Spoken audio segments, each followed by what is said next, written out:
కేంద్రంతో సీఎం రేవంత్ రెడ్డి కుమ్మక్కై కుట్ర చేస్తున్నారని మాజీ మంత్రి బీఆర్ఎస్ వర్కింగ్ ప్రెసిడెంట్ కేటీఆర్ అన్నారు.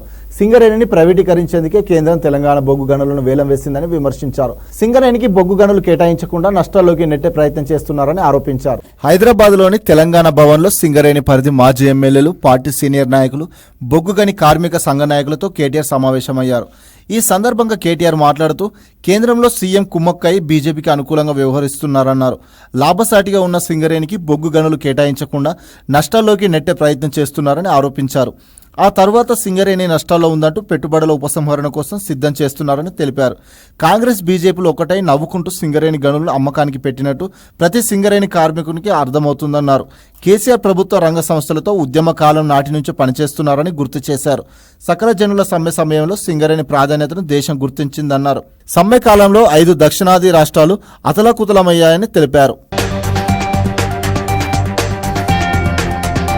ప్రభుత్వ రంగ సంస్థలన్నీ తెలంగాణ ఉద్యమ కాలంలో అద్భుతంగా పనిచేశాయన్నారు కేటీఆర్. హైదరాబాద్ పరిధిలోని అన్ని ప్రభుత్వ రంగ సంస్థలు గొప్పగా పనిచేశాయని ప్రశంసించారు మాజీ మంత్రి. ప్రభుత్వ రంగ సంస్థల బలోపేతం అనేది బీఆర్ఎస్ పార్టీ విధానమని క్లారిటీ ఇచ్చారు.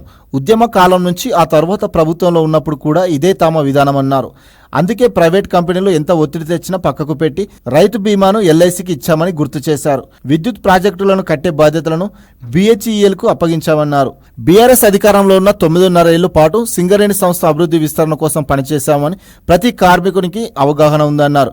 కేసీఆర్ అధికారంలో ఉన్నన్ని రోజులు 9 సంవత్సరాలకు పైగా తెలంగాణ బొగ్గు గనులను వేలం వేయకుండా ఆపగలిగారన్నారు. కేంద్రం బలవంతంగా 2 బొగ్గు గనులను ప్రైవేట్ సంస్థలకు కేటాయించినప్పటికీ తట్టేడు రాష్ట్ర బొగ్గును ఎత్తకుండా విజయవంతంగా అడ్డుకున్నామన్నారు. కానీ ప్రభుత్వంలోకి వచ్చి 6 నెలలు కాకముందే, కాంగ్రెస్ ప్రభుత్వం గెలిచి 2 వారాలు కాకముందే బీజేపీ ఎంపీలు ఆ పార్టీ నాయకత్వం కలిసి తెలంగాణ బొగ్గు గనులను వేలంకు పెట్టాయని మండిపడ్డారు. రాష్ట్ర గొంతుక పార్లమెంట్లో లేదన్న భ్రమతోనే కాంగ్రెస్ బీజేపీలు ఈ కుటిల ప్రయత్నం చేస్తున్నాయన్నారు. కానీ సింగరేణి కోసం ఆది నుంచి పోరాటం చేసి సింగరేణిని బలోపేతం చేసిందే బీఆర్ఎస్ అన్నారు. ప్రధాన ప్రతిపక్షంగా ఉన్న పార్టీ ఆధ్వర్యంలో సింగరేణిని కాపాడుకుంటామని ధీమా వ్యక్తం చేశారు.